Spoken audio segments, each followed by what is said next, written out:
Good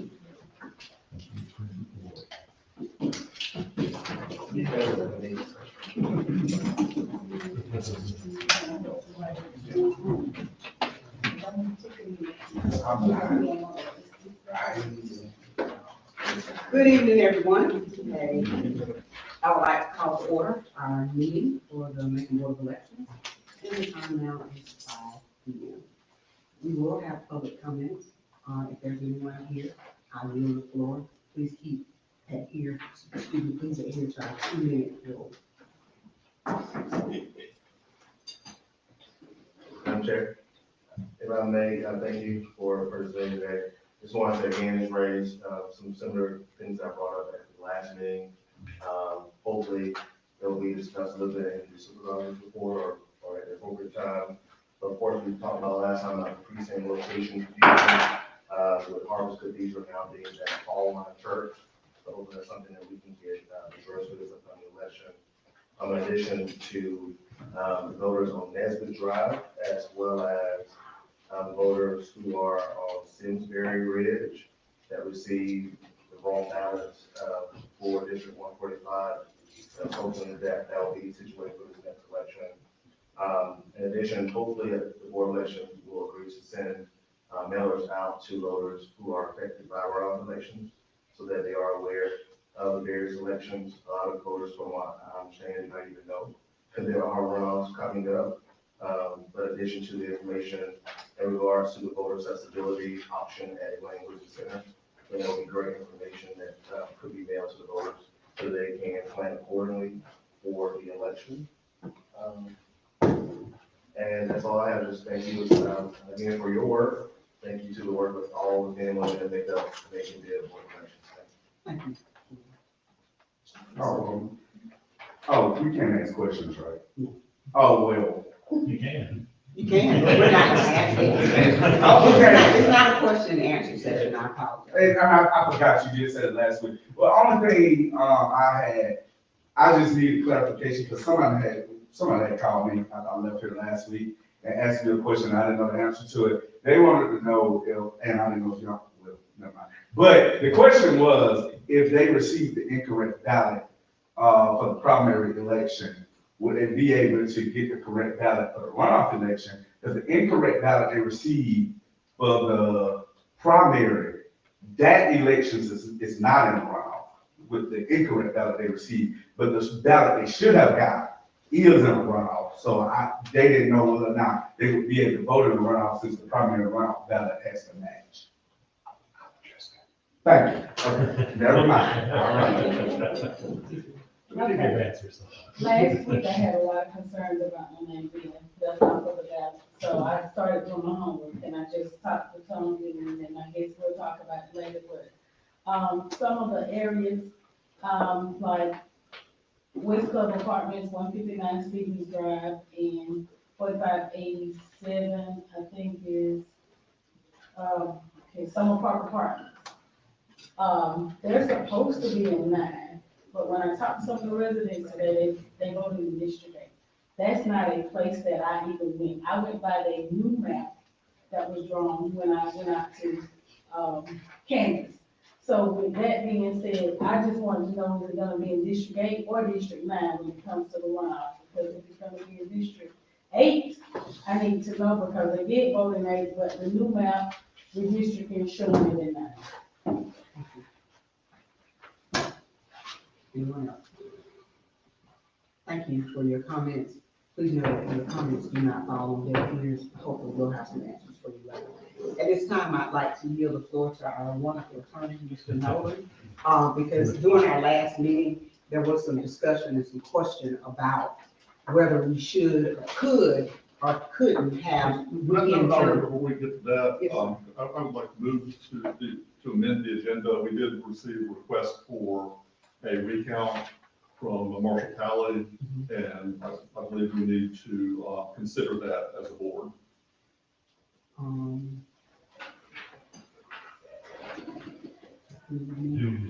That's a motion. A motion, second. I second, because it's something to see, so. There's discussion. Any discussion?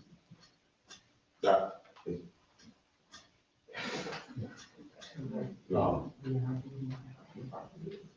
think the discussion I'll have is, Mr. Lawyer, I understand changing the amendment on amending a regular board meeting, but a special call board meeting, call for a specific purpose. I'm not sure you can amend it, number one.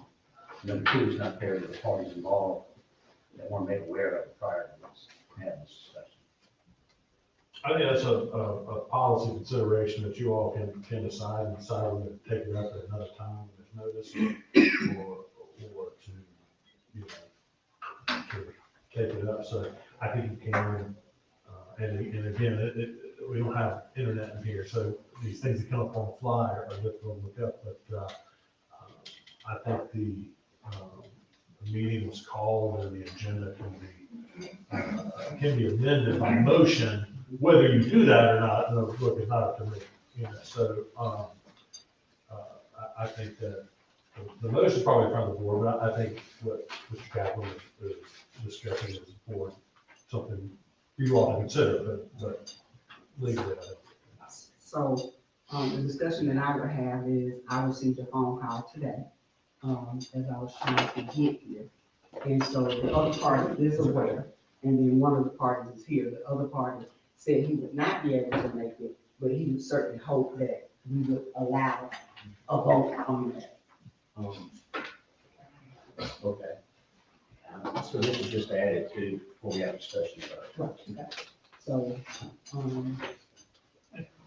call for a vote, all in favor? Madam Chairwoman, I want to order, please.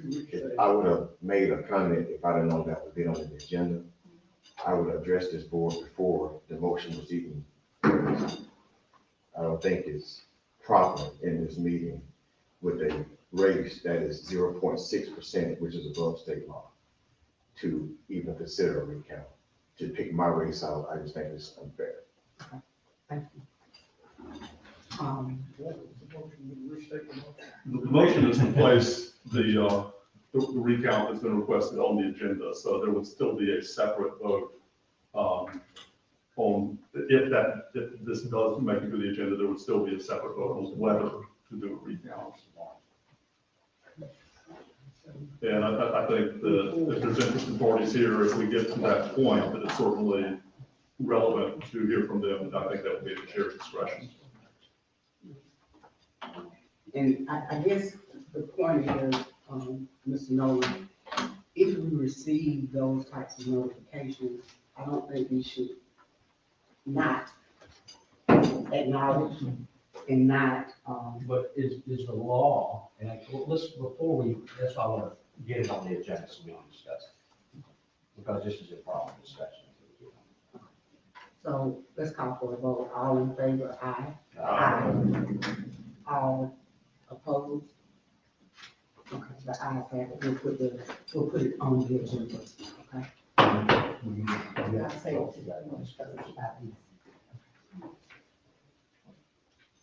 Okay, so Mr. Nolan, All right, so just I'll skip to the meeting. all the way to the end as far as, the early voting for the runoff. So we have had a discussion that it can start as late as the Monday before the election. We all understand that. So in that instance, which I believe would be the 10th, in that instance, if you start that late, obviously there is no early voting because it doesn't happen the weekend right before the election. So, but if you start before the 10th, and you start, say, let's say we start the week before, which may not be feasible, but as soon as possible.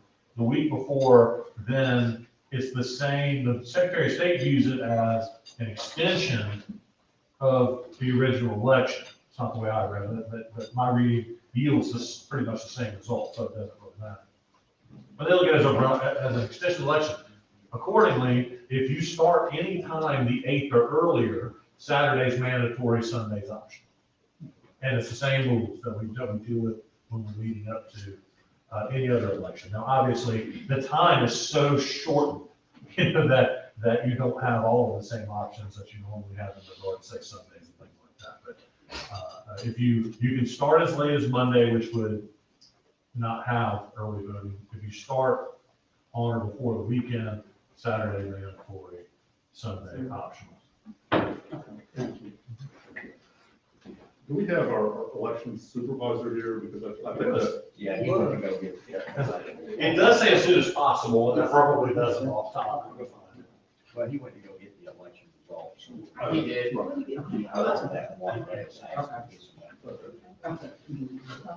So I guess what you're asking for us to have some discussion. I mean, I think the staff input on this is important because they're going to be the ones implementing the decision. Exactly. And the behind the scenes, the behind the scenes work needs to be transparent, so the public knows what they're voting. Right, so I mean, that would be my strong preference to do weekend voting. If it's not technically feasible this time, I want to know what we need to do to make sure that we don't find ourselves in this situation again. I don't want to be in a position where we're saying we legally could do weekend voting, but we can't. Well, your problem then is that, legislation is 2 weeks after the election. So now that Mr. So Gilliam, it makes it a lot more difficult to get this done, especially when we have a runoff now the size we have, which is 21 precincts instead of 9. so Mr. Gilliam is back in the room at this time. Mr. Gilliam, we were discussing, whether or not, well, Mr. Nolan gave us information as to whether we could or couldn't have weekend voting. And so we're at the point where we're discussing what's going on, what are we working on, where are we, how can we. Sure. We got what's called the proofing package Wednesday. There were a couple of issues that needed seeing to, so I sent that off. We sent another one, a corrected one yesterday. Late yesterday. And so And when you're saying the proofing package, that's what the ballots will yeah, look all the like. ballots, which equipment, which tabulators are gonna be used. And how are those ballots being proofread? Because we have problems. First for spelling. Yes, And we, but can you describe the process? How many sets of eyes for all that? for the spelling was just 4 races, so I did that one. And we found that in the first version, we had one single spelling errors, it was 1.5. And so they had to fix that on the state level, which. So that was caught and that's been repaired, and so Right. that should not be an issue. Absolutely.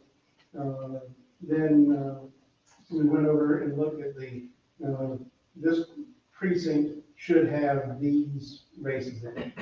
Sometimes it's parts of precincts, and so part of this precinct may be in Commission 8, part isn't, part is in 145, part isn't. So we made sure that those were accurate. And we send that sign-off sheet back. They got that today, this morning. And so they're working on the software that they will send to us. This point, the earliest we could see it would be Monday, but that's assuming. And we would, LNA would need to, logic and accuracy testing, we would start the day after we get the package. Because there's preparation, making the memory cards, making the bulletin cards and so forth, needs to be done before the actual LNA can take place. So with the making of the cards, we had trouble with cards that were not readable last time. You're not using those cards. We've looked into ordering more cards. Dominion is, they're proud of their cards, and so we can't do it in one, we can't just buy them credit card, for example. So we will be ordering enough for an entire election, a full-scale election to replace those. We still have the cards from this election that did work, and we have the cards from the previous election. And so we're not running out of cards this moment. We still want replace them, probably on a fairly regular basis. So we're not getting any new cars for the runoff. Not in time for one, not brand new cars. But we have enough that we don't have to, we certainly aren't gonna use the ones that gave us problems. Those will not be used again. I talked to my contact at the Center for Election Systems, and they can't really do a post-mortem on them to find out why they didn't work. That's apparently beyond their scope. But, the question was asked at least. So, it's going to be easier than the May election because there are fewer races on the ballot, but there's still every early voting machine has to be tested for every type of ballot, every combination that we'd be seeing. And the tabulators have to be able to read every one of them and so forth. And that's before we get to the election day equipment. So it's a simpler process, but it's still not going to be a quick process. Go back to the proofing real quick. So now that we have a second package, can we agree that we need more than one set of eyes? And can we talk a little bit about actually how we can put, maybe 3, 4, 8 would be good. I mean, because I want to make sure we don't have those problems. That was always procedure when we were in the days of old, when we were fully staffed. And we did do that with some of them made, just not necessarily as it could be. But yeah, we will certainly move into having a group do that. Well, and of course, going forward, state law is going to require an opportunity for candidates to be approved. So we're going to Once we get the processes in place for that. once we get the two ballots approved as we see them, then we can make them available to the public. July 1st, probably. Yeah. So I'm kind of in the Can we talk a little bit about the breach? Where are we and how are we affected and what's going on? The voters didn't see any particular slowdown because of the breach, because of the way the poll pads are working nowadays. Back in 2022, it would have been a different situation, and we would have had a lot more problems, actually. So they complicated the poll pads to a degree, but it worked out in our favor. We have sent, the county has sent a email to Blake Evans and the state secretary of state people saying, here's what the county has fixed. Here's what the problem was. Here's what the county has fixed. Does that meet the requirement to loosen the restrictions from the state to our office? Because as it is, we have exactly 2 laptops and 2 authorized users to work in Jarvis, which is our Georgia voter registration system. Because there's a federal race, with the U.S. congressional too, if there wasn't a congressional race, the voter registration would still be on hold, and we wouldn't have to worry about all the people who've been going through the driver's license service and so forth. But because there is a congressional race, registration reopened, and so the staff has had, the 2 staff are having to get all the backlog of registrations in the system as quickly as possible. That goes through afternoon to Monday. Once that's done, even if we don't get any more access from the state, we could then start to correct the issues on that happen through the redistricting. We've been working with our GIS department, and they provided me a list of people who should be an 8 and aren't categorized as being 8. Same with 3, same with House 145, and so forth. And So we've got a list of the corrections that need to be we made. did. And so those can be made next week. Should be able to. There's still work that has to be done in Jarvis, there's the absentee ballot and so forth, but we should at least maybe get one of the laptops and access. What about, Mr. Jackson brought up that Nazareth Drive area that we. Right, that would be on the list. That is on the list. Everybody who's mapped to a, And what other road was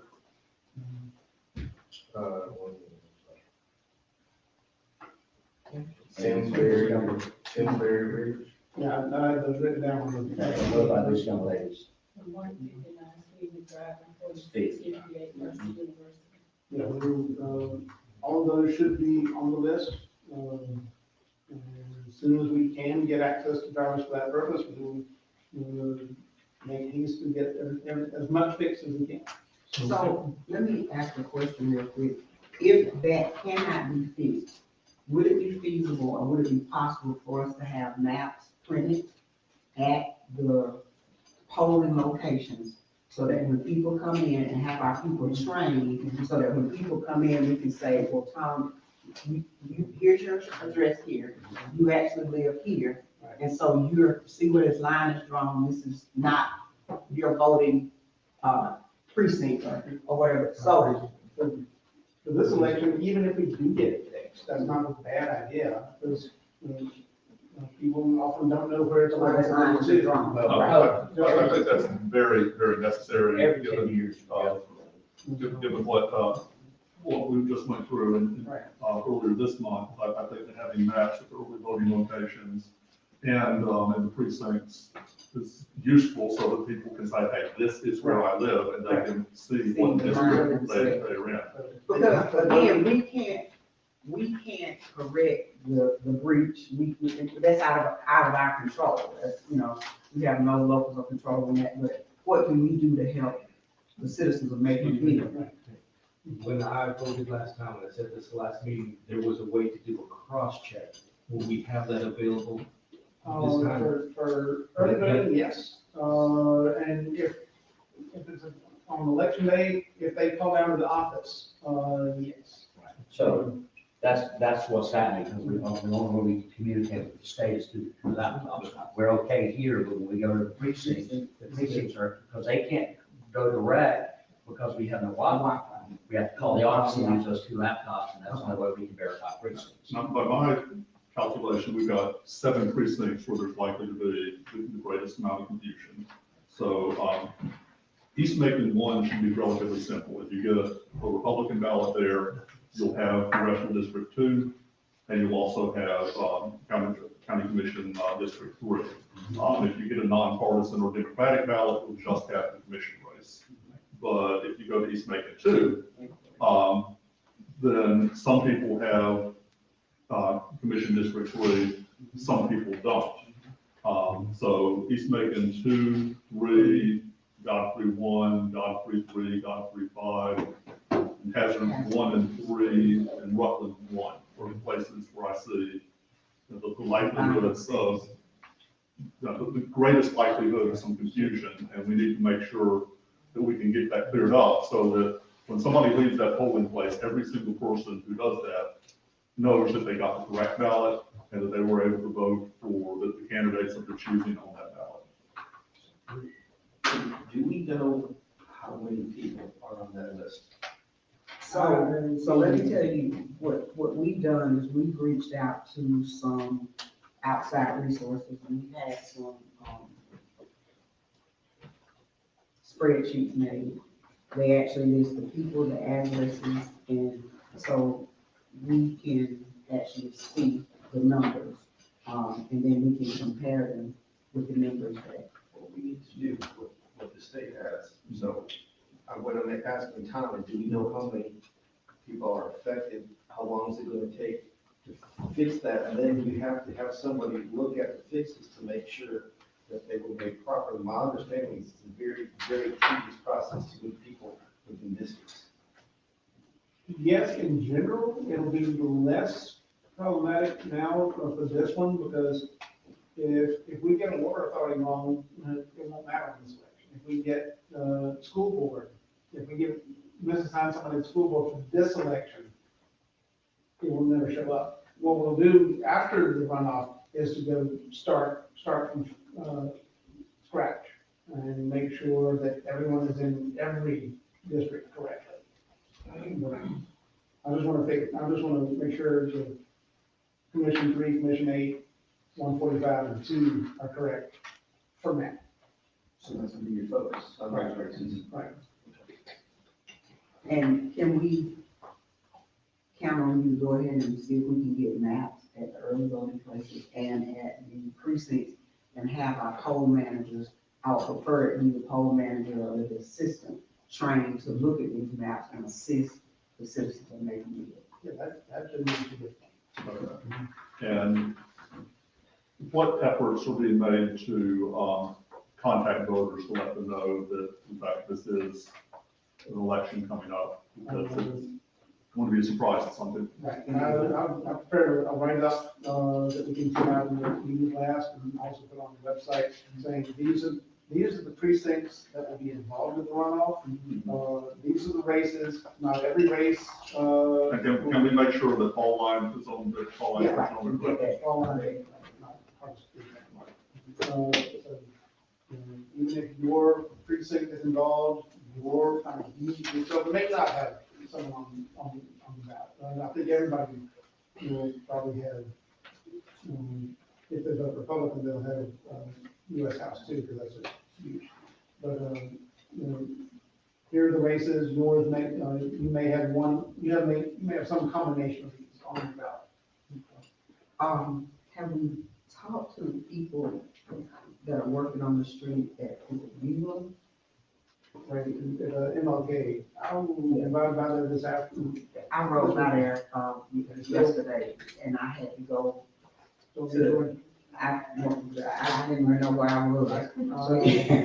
I will, shoot an email to Public Works, before the end of today, and I'll see it. That's fine, no, that's fine. Going Before forward, election day. going forward, and this one kind of caught us by surprise on election day.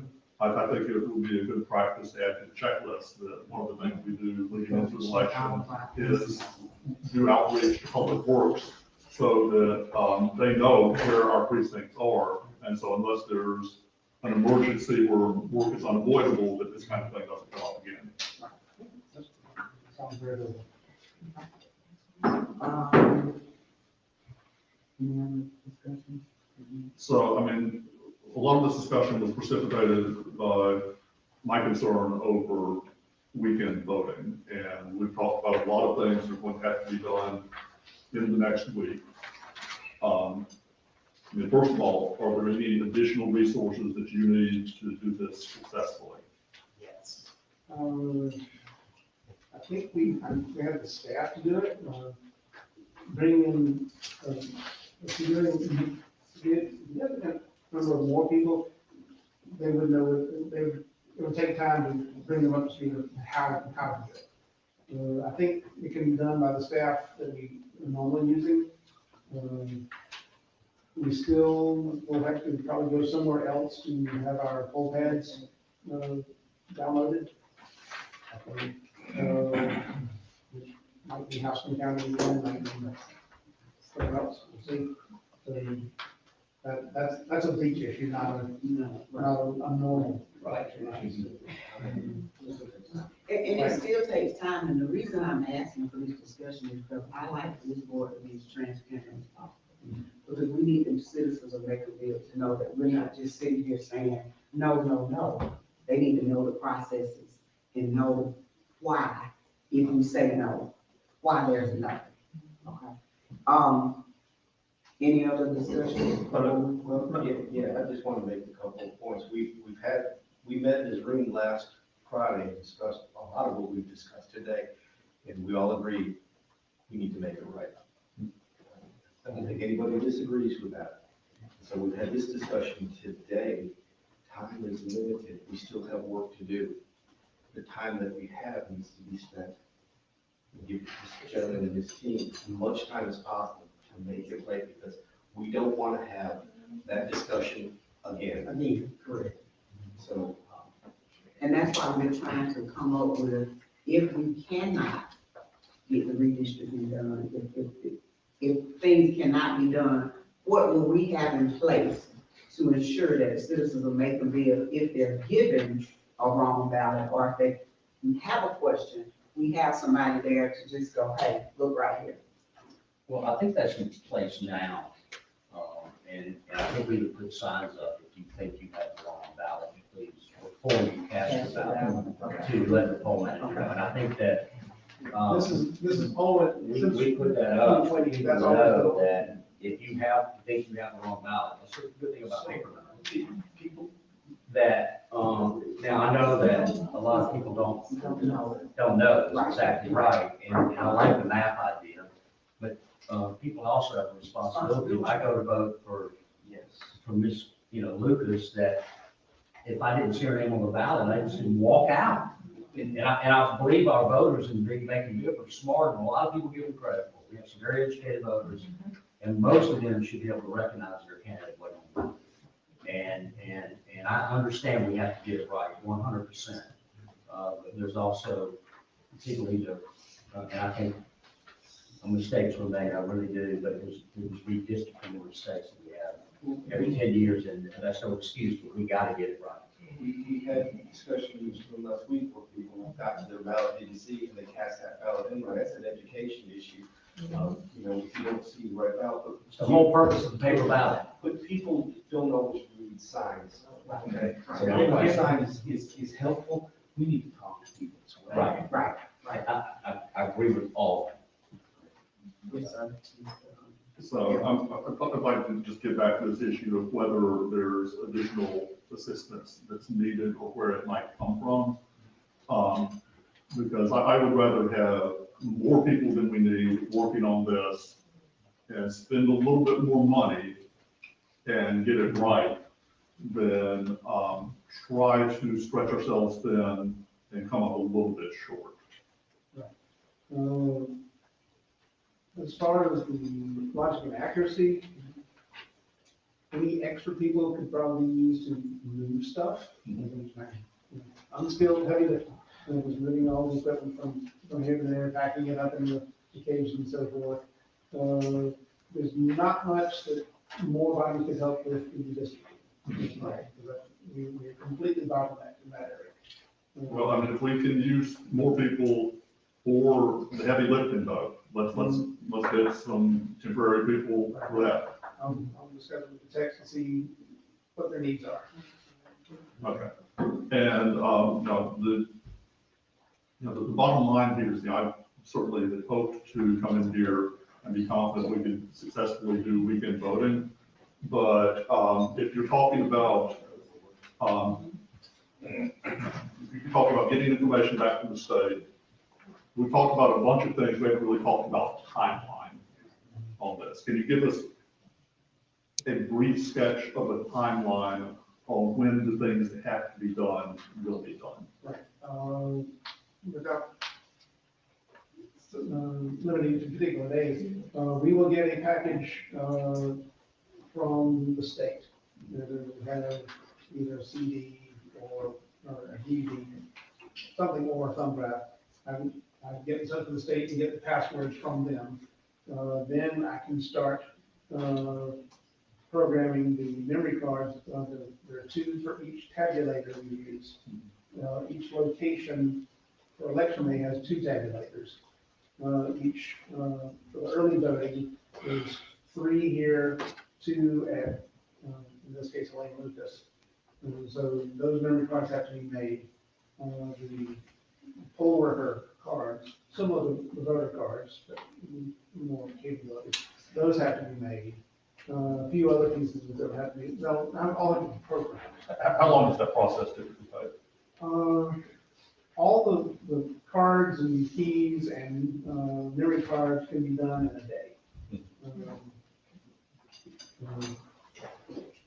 But if we get everything in on sometime Monday, the process could probably be started Monday, depends on what time they get the package. We could be starting LNA as soon as, if we get everything Monday morning, we could probably start Tuesday morning. It'd probably assume 24 hours to get everything made to prepare for LNA. LNA itself, fewer machines, but still, and shorter route, but still complicated. It's a couple of days work. Mhm. Normally, before like the May election, we would take 3 or 4 weeks to do everything. And the election's 2 weeks away. Probably. Well, 1 week, really. Yeah. Early voting. Sure, yeah, but other than And then that stuff's got to be done for early voting. That can't wait until Right. election. obviously, the early voting part of the nominee would obviously come first. If you don't mind, Norm, Yes, sir. you guys, Kenny, y'all guys are doing well.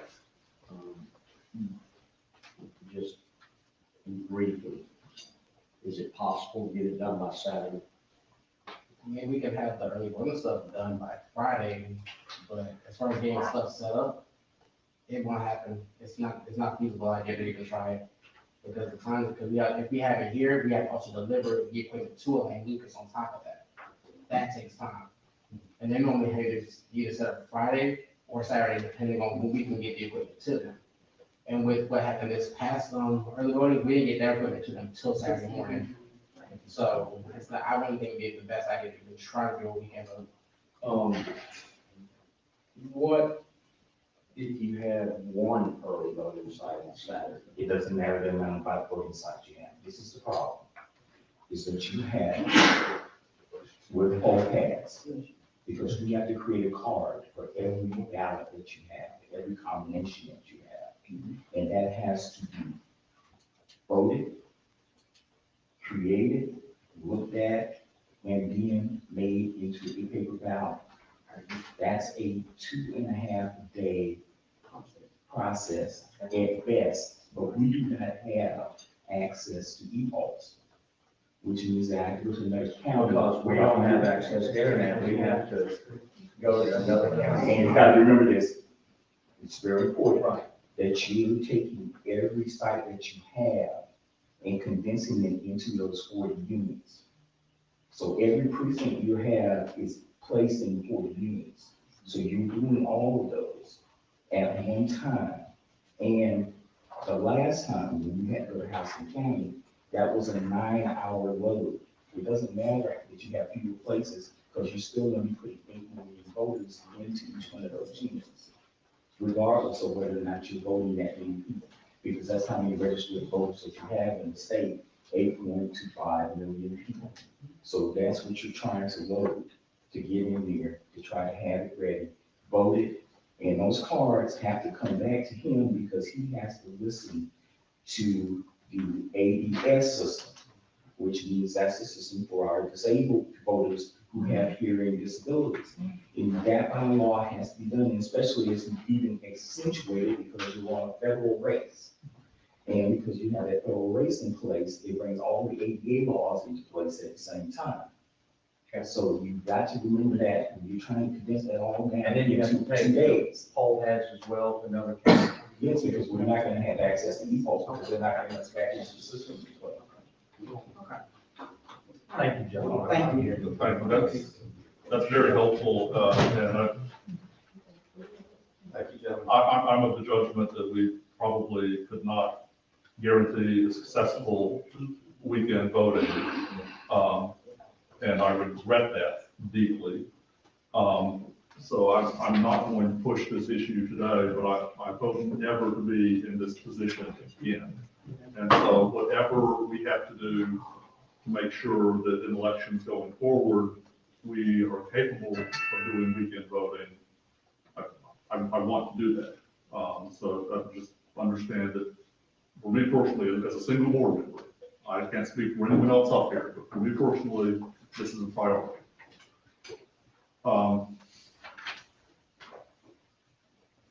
So I'm not going to make a motion of any kind on that, Madam Chair. Alright. So, with that being said, we can withdraw the vote. Just real quick though, Mr. Gillen, I might ask you to stick around for a minute. I think we have renewed urgency in publicizing this election, and so I would encourage you to, of course, do that, mail out. do a press release. We also have, an outstanding communications team at Macon-Bibb County. And I hope that you as well, Madam Chair, can work with them to do a PSA, something that will show up on Channel 14. Because we really, in the next week, those of us who are not doing the heavy lifting Right. need to be doing the publicity. And also remind people that their nursery is going to be open. Right. Right. So we can talk And that about, can be really, and that can be really important, we can talk about, maybe we can contact the news outlets and see if we can maybe well, appear. they have one here. Right. And I'm sure she can get that out. She can get it out, but And we have and three others Chris that, Floor as well. as far, right, Chris Floor, and then we have other entities, so we want to make sure we do that, and I will put that as a priority on my list as the chair. With that being said, I think, we will withdraw the, items 4 on the agenda because There's no motion. there's no motion, and then we've been given the information of why this is not feasible. And that's why I did this. I wanted people to know if we decided not to vote, we decided not to carry a motion, you know why we decided not to do so, okay? Are you looking at those numbers now? Okay, we'll give you a second. Here they are.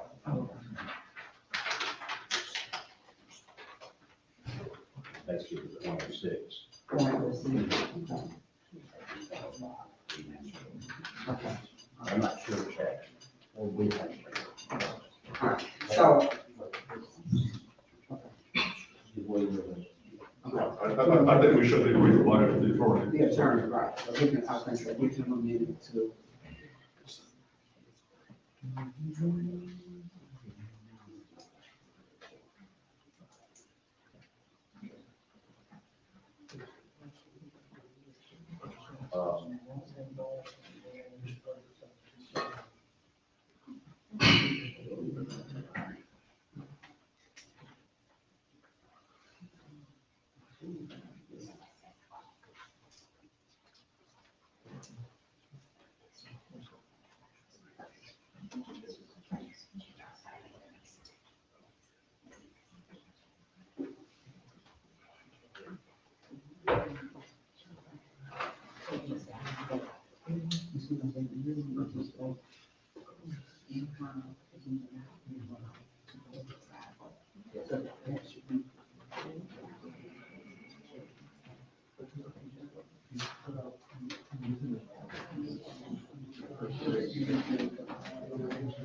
Not sure.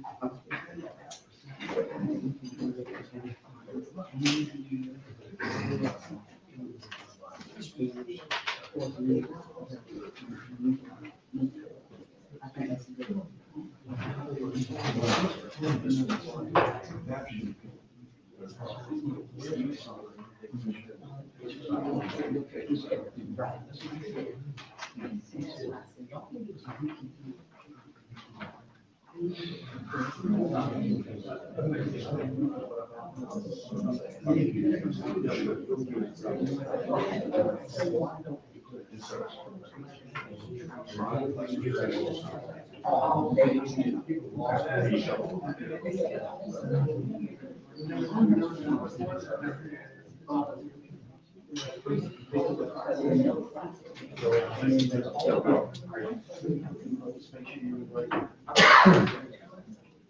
Well, Madam Chair, I think our attorney is back, and I think that, it will be helpful to us as board members to hear what courses of action are actually legally available to us with regard to this request. Do the request to recount? Yes. Well, that's what I was just talking about. So, and,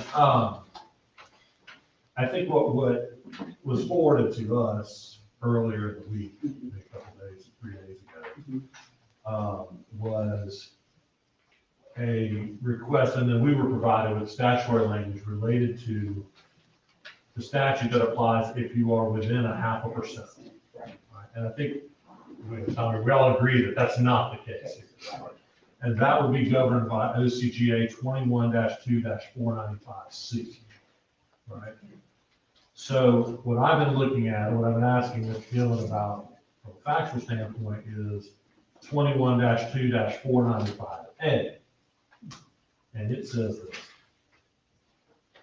In precincts where paper ballots or scanning ballots have been used, the superintendent may, either of his or her own motion, and you are the superintendent, of course, or upon petition of any candidate or political party, order the recount of all ballots for a particular precinct or precincts for one or more offices, in which it shall appear that a discrepancy or error, although not apparent on the face of the return, has been made. Such recount may be held at any time prior to the certification of the consolidated returns by the superintendent, and shall be conducted under the direction of the superintendent. So that's one. The next talks about where there's been a problem with the machine, and then we get to C1.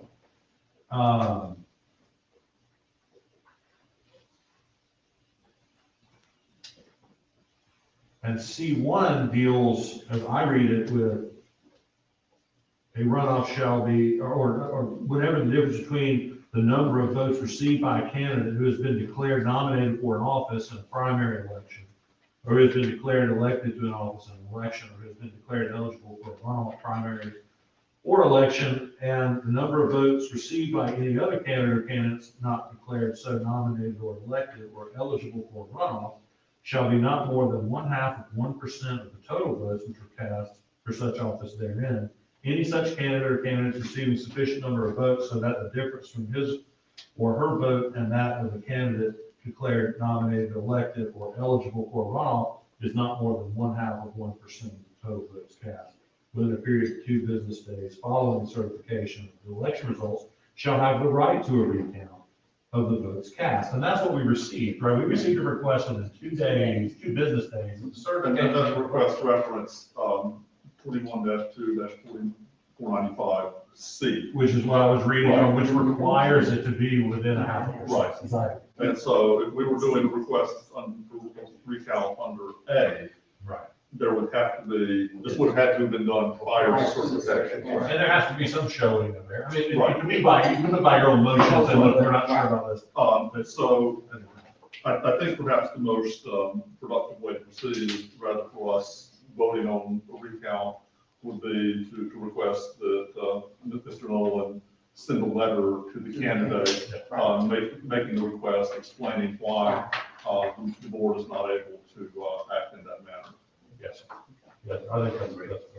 Agreed. All right, so now we're down to public comment. Please limit them to 2 minutes. And I'm gonna stop, watch out. Thank you.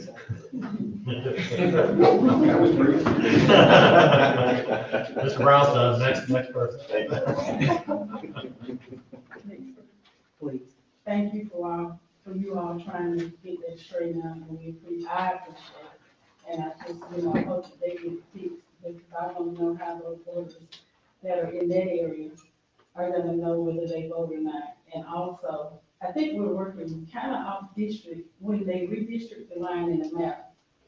Some of the people don't know where they are because they don't know where the lines are, like on some of the roads like Bunny and Nancy, only goes to certain parts, then it'd be District 9 and 8. And then on one side of Pine Field, it's one side is 8 and one side is 9.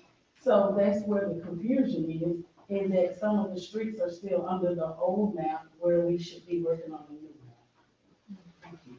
map. Yes, we do. I just want to say, I want to thank you all for making the efforts to get this corrected, because the NOSP has been in this fight since we've had the right to vote.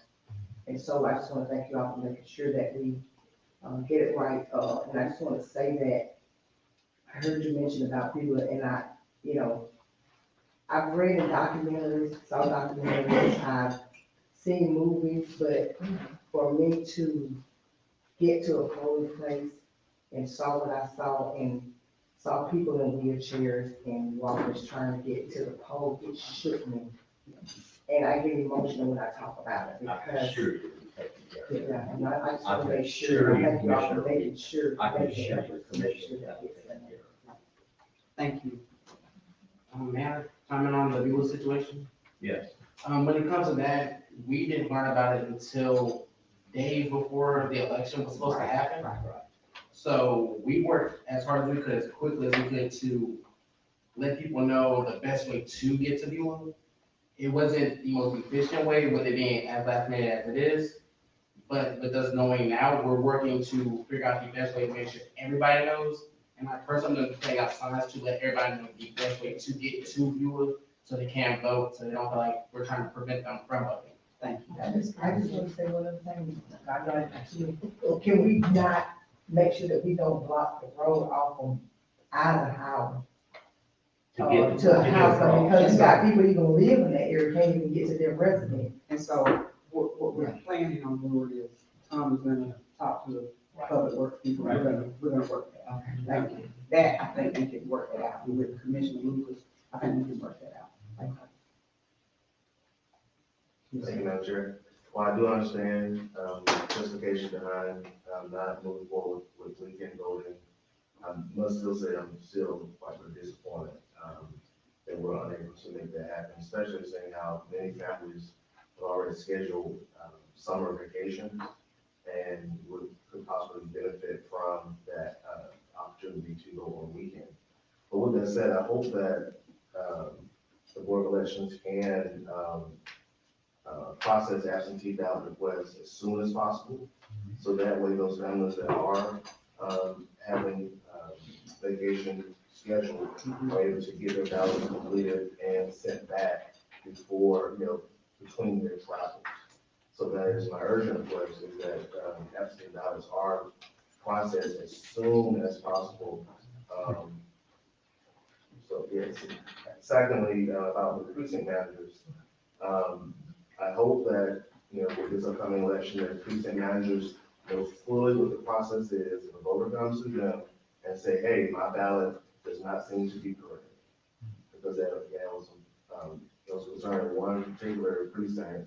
And again, I've tried to work with that voter 3 times, going back and forth to that precinct to try and cast or correct the ballot.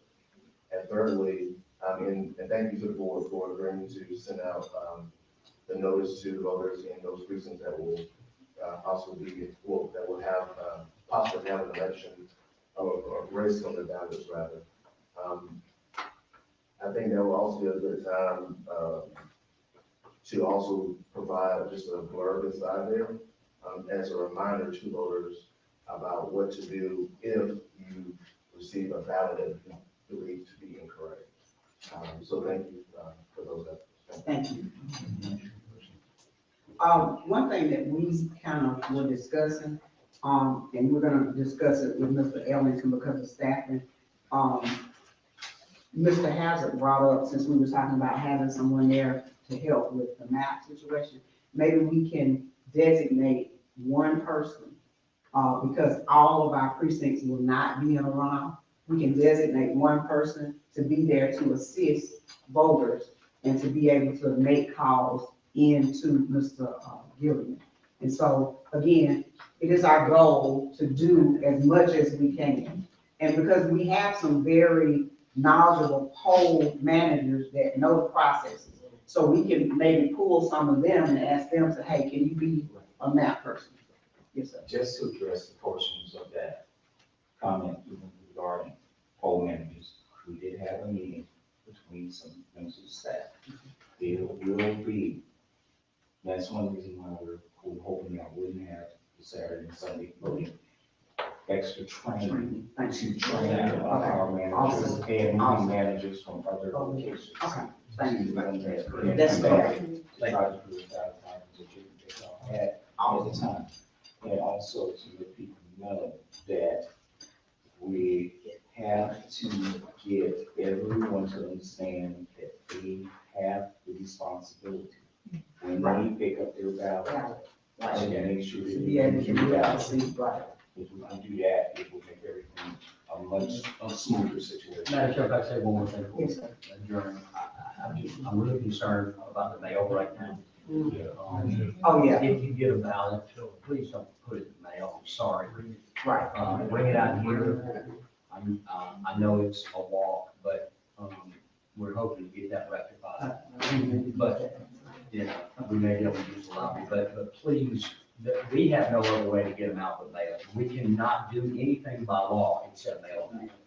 You can pick up an application here by hand, you can pick up applications here, and I believe if you're a relative, you can bring it back. You can bring it back, if I can bring if I'm a family member, I can bring the application back.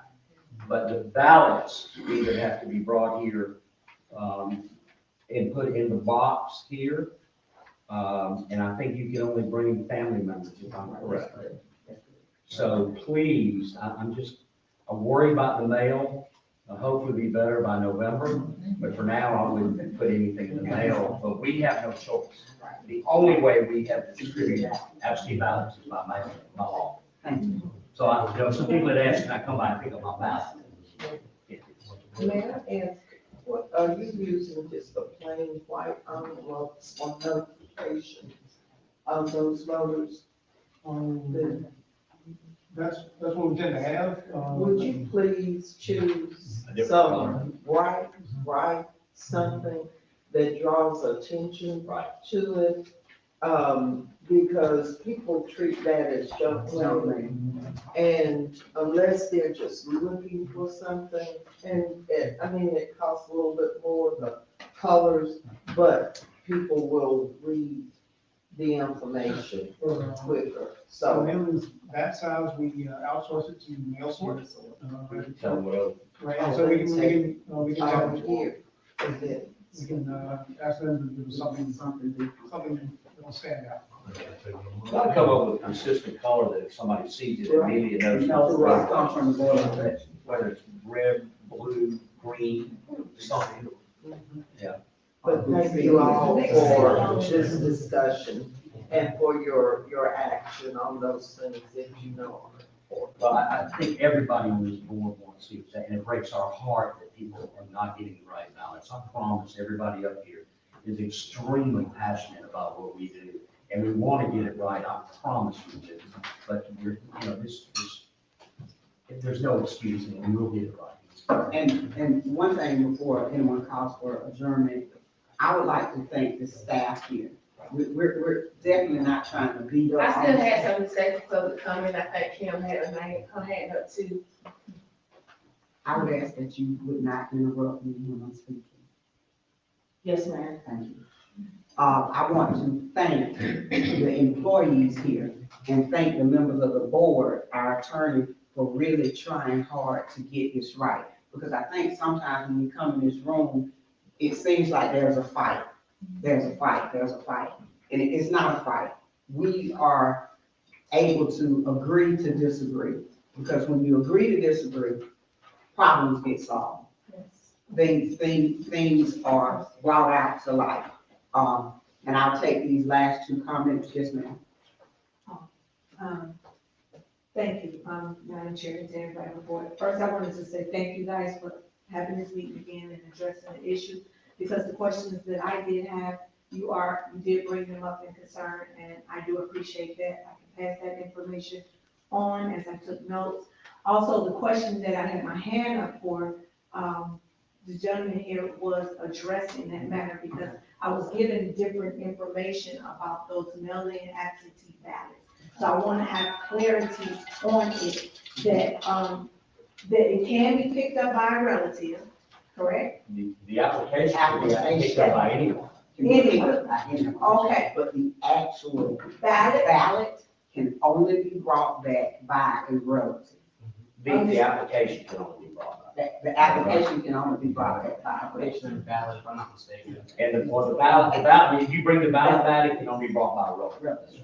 Okay, so it doesn't have to just directly go in the mail, because that's what the Right. understanding I was. But we wouldn't expect you to come in with all the ballots from the senior No. citizen center. But only way we have to distribute them It's is through to mail. mail.